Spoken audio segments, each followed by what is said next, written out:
Putain, c'est difficile à comprendre d'un point de vue consommateur où tu payes tellement cher ton essence de te dire tiens, à un moment donné, il y a des gens qui donnaient des barils, c'est fou. Et ben c'est justement à cause de ça, quelque part, que le pétrole est super cher aujourd'hui. Pourquoi ? Parce qu'en fait, on a enfermé des gens chez eux qui ne consommaient plus. Du coup, il y a eu ce que tu as dit, c'est-à-dire que les gens, on ne savait pas si on devait couper les productions ou pas.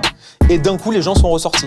Et en fait, le fait qu'ils soient ressortis directement dans le marché et reconsommés...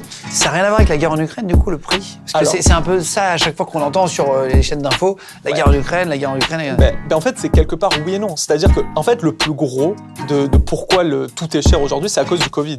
C'est à cause du Covid parce que les gens étaient enfermés et on a continué à donner de l'argent aux gens par rapport au chômage partiel, aux entreprises, on a fait tout ce qu'on appelle les prêts PGE, etc. pour qu'ils survivent. Prêts garantis par l'État. Ouais, c'est ça, prêts garantis. garantis. C'est l'État qui prête à zéro et il faut rembourser après. Et ça a mis dans la merde des boîtes, ça a sauvé des boîtes. Ça a sauvé des boîtes, mais c'est un cadeau empoisonné. Parce qu'en fait, c'est après, tu payes double d'impôts. Les impôts de 2020 pour exactement. plus les autres.